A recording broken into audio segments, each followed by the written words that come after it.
It's been a long 34 days since the election on the 3rd.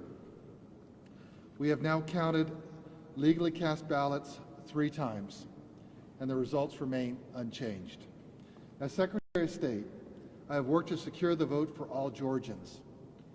On day 1, we outlawed ballot harvesting. We strengthened the signature match through the GBI training and moved towards an audible paper ballot system. I am the first Secretary of State to implement a driver's license requirement for online absentee ballot applications, which strengthened the security of our absentee ballot process. Whether it is the President of the United States or a failed gubernatorial candidate, disinformation regarding election administration should be condemned and rejected. Integrity matters, truth matters. Today, the Secretary of State's office will be recertifying our state's election results. Then the safe harbor under the United States Code to name electors is tomorrow, and then they will meet on December 14th to officially elect the next president. We will continue our investigations to their conclusions, and where prosecution is necessary, we will work with the State Election Board to refer them to the proper prosecutors. We are working with the counties to assure a fair, safe, and secure election for January 5th. We will continue to take steps to assure that only legally registered Georgians will be casting ballots. So let's discuss where we are and where we are heading in Georgia. All this talk of a stolen election, whether it's Stacey Abrams or the President of the United States, is hurting our state. Georgia is the #1 state in the nation to do business for nearly a decade. Continuing to make debunked claims of a stolen election is hurting our state. I started my business and built it from the ground up. I've employed hundreds and hundreds of Georgians, men and women, in those years. I know what it takes to build teams that work to strengthen buildings, restore and strengthen old landmarks. And I have also built a team that knows how to win an election.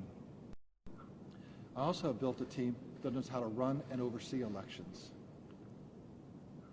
And I understand we need to focus on the future of growing businesses here in Georgia, getting through the COVID pandemic, and bringing more good-paying Georgians to our state.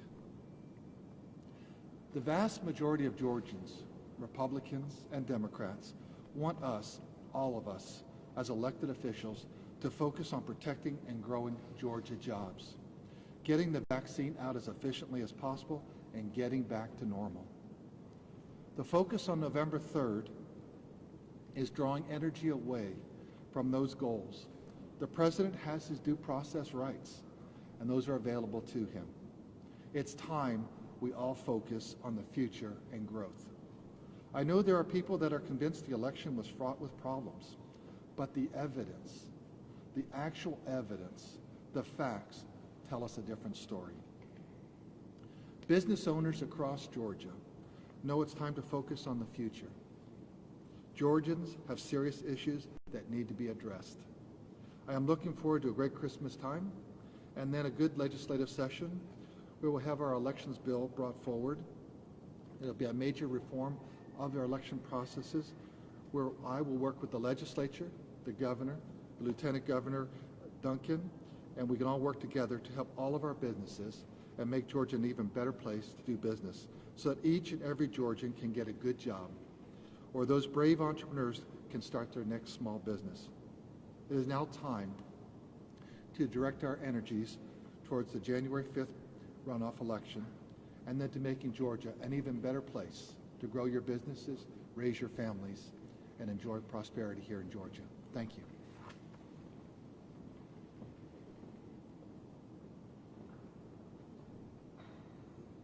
Good morning.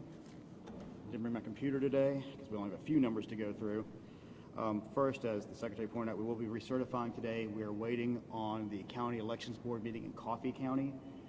They knocked off and work on Friday. We tried to talk to them again this morning. They weren't quite in the office yet, so we don't know the exact time of that meeting, but we are working to figure that out.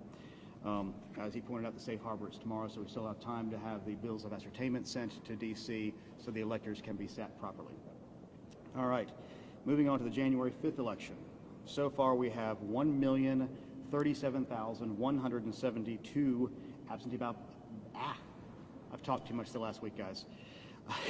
1,037,172 absentee ballot applications have been put into the voter registration system. We have about 39,259 that are on the dashboard for the online request process. So that's a total of 1,076,431. So far, 43,289 voters have already had their ballots accepted at the county level. And this is a new number to talk about, the Ballot system, which is the system we put in place to allow for proactive notifications to go out. There, we have 240,912 voters signed up for that right now. And of those, 12,547 have already got their ballots into us. And now we'll move on to what I'm going to call Disinformation Monday.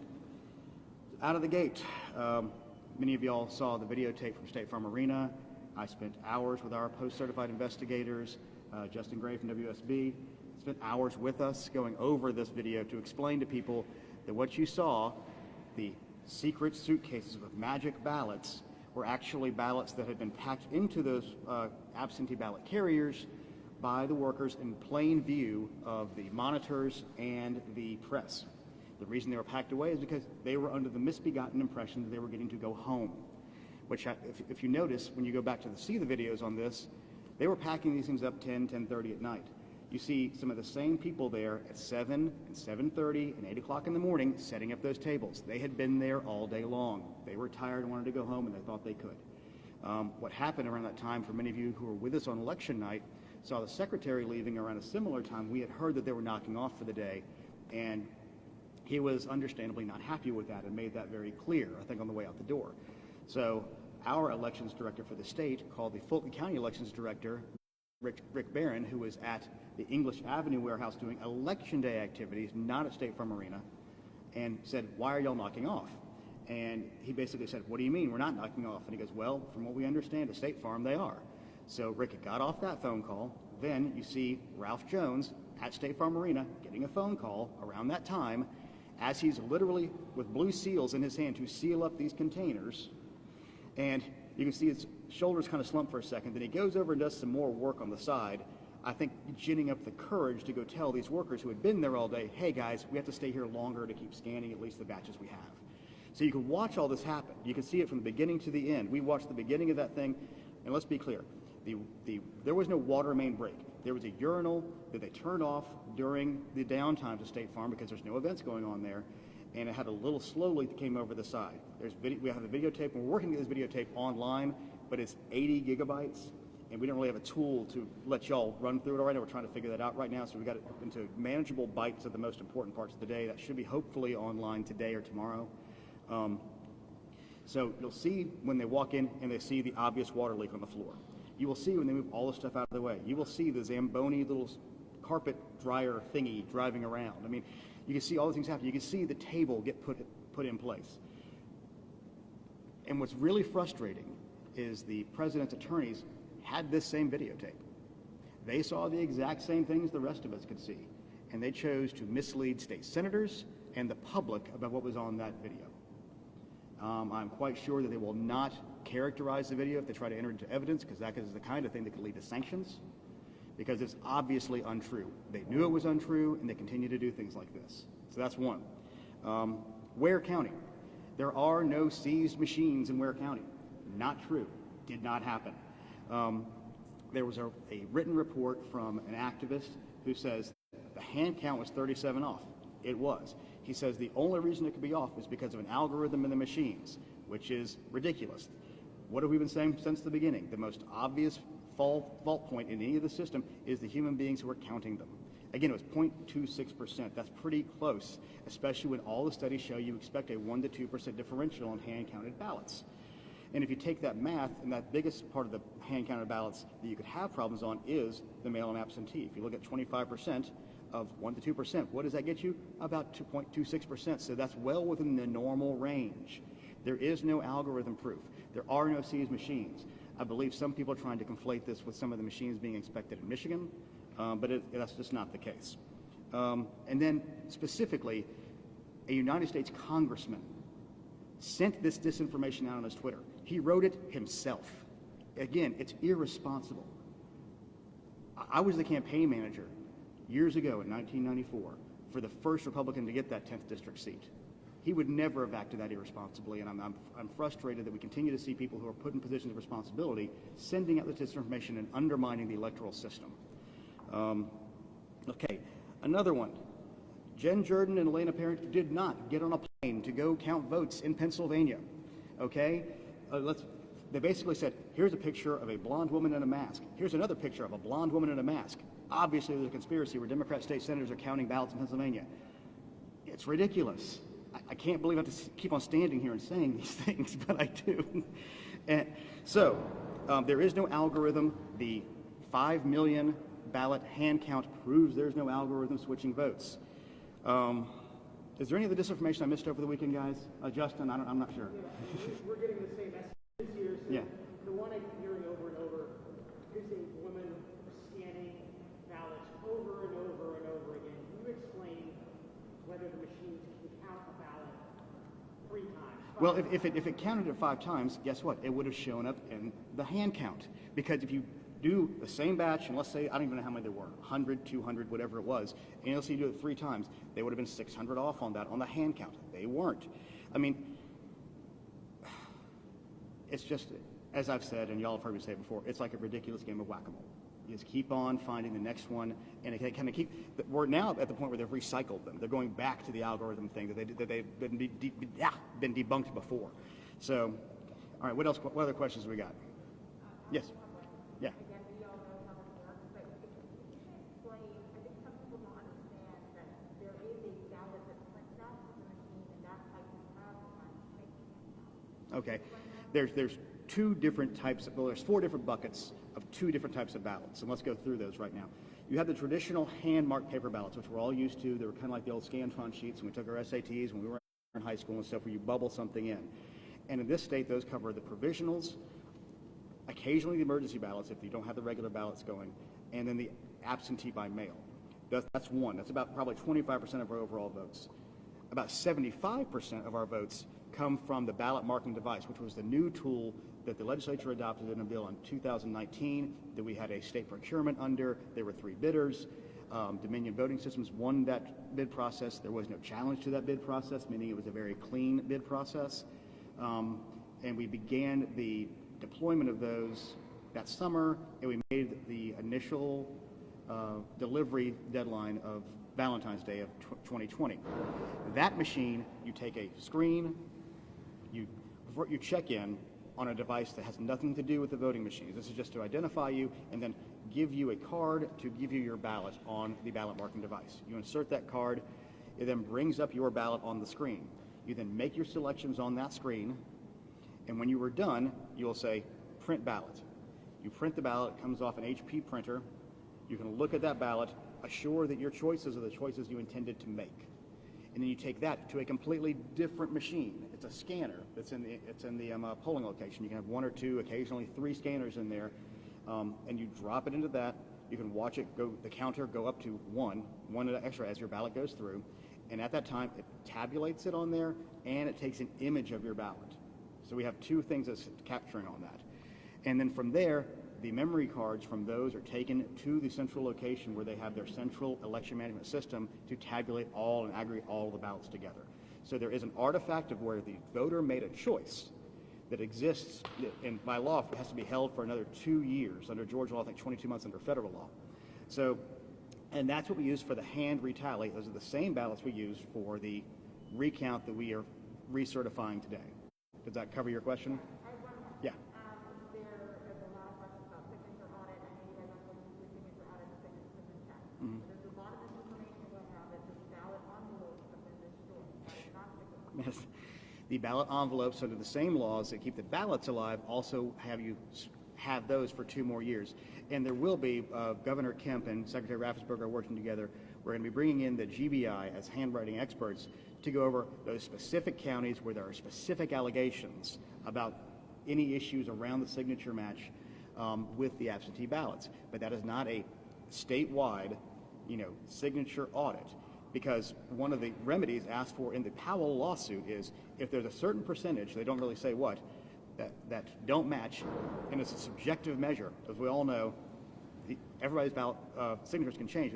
It's a subjective measure. So if you're arguing over that, then they'll say a certain percentage. If we get to that certain percentage, throw out all the absentee ballots, which is a ridiculously over-the-top hammer that no federal court is going to allow. So again, it was an unnecessary thing, but we always investigate when we have specific allegations. When there's a specific allegation to investigate, we'll do it. But a generalized, we don't like the outcome, we think this is a faulty part of the system, we're not going to do that. But we've said before, the place in the system that is the most likely to have an issue is going to be in the absentee by mail program, because in person, we always present an ID. So we absolutely know that the person who's voting is that person who's supposed to be voting legally. Okay. 1 second, let me go over there. In the recount results, Fulton County looks like it has almost 900 fewer votes in the recount. Why is that, and does that worry you? It's about 2 votes per precinct. It's a big county. It's a little worrisome, and my best guess is they have a batch somewhere they didn't get. And we've been asking about it. The problem is the clock's running. The clock ran out. And it's a big county. They've had managerial issues. We know that. And of those ballots, because they were so heavily for Vice President Biden, that means his total in the statewide counts, I'm sure we've all seen online, is about 900 lower. Again, not enough to make up the difference of 12,000. It's frustrating because, again, we see these managerial issues coming out of Fulton County. And I know they're tired. I know they're put upon to a degree, but they consistently have these, and they have, we had that press conference at Park Tavern where we put up all the headlines from like 1995 on. None of this is new with them. So it is frustrating, and it's a little irritating. I mean, another anomaly we saw was Appling County, where they had 49 ballots that had been stuck in adjudication. Not stuck in, they got left in. We literally did a phone call to every county that says, hey, we know this is a problem in some counties. Make sure you get your ballots off adjudication. They didn't until this final time. So everybody's learning this new system. It's a high-stress environment right now because the presidential election was so close. So those kind of things are going to happen, and that's when you handle these ballots now 3 times, they're always going to be a little bit different because human beings are involved in the process. Yes? How many new voters have registered for the runoff since the November 3rd election? I don't have the answer to that question. We'll try to get it. Part of the reason we don't is because only as of last Tuesday or Wednesday, really, could Fulton, DeKalb, and Clayton put any new registrations in because they were involved in their large runoffs. Yes? Hi. In the suit that the Trump campaign filed in Fulton County Superior Court, they say there are literally tens of thousands of illegal votes that were cast, counted, and included in the tabulation that the Secretary of State's office is preparing to certify, now certified. Do you know what they're talking about, or what's the response to that specific piece of it? No, I have no idea what they're talking about, but they need to present their evidence if they make that kind of claim. Dave, you mentioned the role of the GBI. What would their role be in helping Secretary of State investigators in looking into these 250 persons? Well, the main role they would have is they have expertise in the handwriting, so they would be a big part of, I think, of the 250, I think there's 18, and I could be wrong on this, but I think it's about 18 cases having to do with absentee ballot and absentee ballot handling. So that would be the main thing I think they'd go through. I don't know the manpower that they're going to be throwing at the whole thing for all the other cases. And let me make one other thing clear. The 250 cases is all of 2020 that are still open.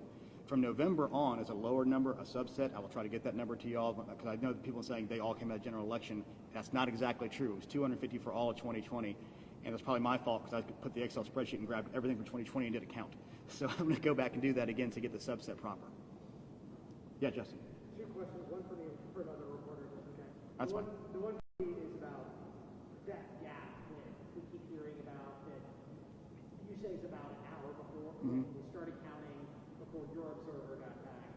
Can you explain I guess, what happens to the votes counted in that gap? I mean, that's why we have a recount, right? I mean, There's a secondary thing about this. Under our state law, observers are allowed to be there. They're not required to be there. That's the main thing. So this is not illegal counting, as it says. Now, I understand the frustration, especially on the Republican side, because, as I said before, everybody in that room thought they were getting to go home. The press, the workers were leaving. The press, well, we may as well go ahead and leave. There's no reason that the election workers couldn't think the same, the observers couldn't think the same thing. They were all literally boxing things up and putting seals on. The doors were not locked. Nobody was kept out. It's frustrating because I know somebody might have said, because there's no audio to this is a problem, so it's always going to be a he said, she said from now ad infinitum. And somebody said, we're done for the night. But nobody said, all of you people have to leave. There was nobody directing people to leave. In fact, while people were in the room still working, the observers could have stayed for that, because things could happen then too as they're boxing things up. So I'm not saying it's the observer's fault or the press's fault. It was a long day for these people. And let's just use some common sense, which I know is such a rare thing to say. They were tired and wanted to go home. They were frustrated when they didn't get to go home. So I think everybody's kind of under the impression they're leaving. It's 10:30 at night. Let's let it go. And then they started working again once the irony of this is we can't win for losing. We call Fulton County to say keep on working. They keep on working. All of a sudden it becomes a giant conspiracy that they worked when nobody was there because we were frustrated they weren't working long enough. So it's kind of a circular thing where we're trying to keep counties diligently working to meet the goal of getting these election results out quickly. And then because there was a miscommunication from the manager at Fulton County to the manager at State Farm who thought they could finish, that caused all of this. Second question. Yeah. Totally. Okay, who is it from before? It's our morning reporter there. Okay, that's fine. He's talking about what happens when a voter dies. Some states have laws on the books that if you voted before the election day, you cast an early ballot, it doesn't count. What happens to that vote if a voter dies before the election, and what's the process of getting a dead voter off the rolls? Well, I'll start with the easy part. The main process of getting a dead voter off the rolls is handled at the county level. They get vital records come in, and they just deal with it, usually monthly or weekly, depending on the processes they have in place. Now, secondarily, as we have made very clear, when the ballot envelope is separated from the secrecy sleeve, there is no way to go claw that vote back. It is in the system. Same thing as if somebody goes and early votes in person and gets hit by a car, you can't go back and get that ballot back out. It's just physically impossible given the privacy rules in our state. So again, that answer your question? All right.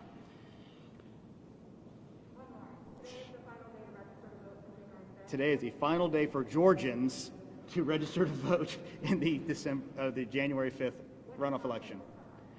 If you can go to it's usually when their doors close at your registrars. If you do it in person, you can go to the online portal. If you have a driver's license attached to your voter registration, or if you have a driver's license, because we can find your information from that. And that goes to 11:59 tonight.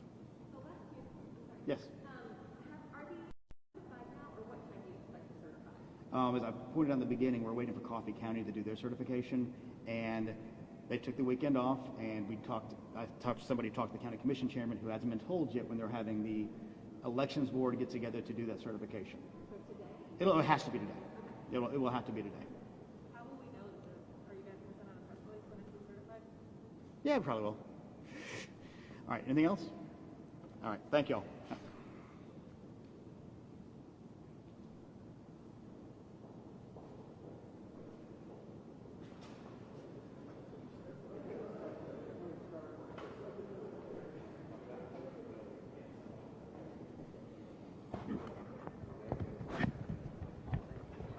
All right, you want the live?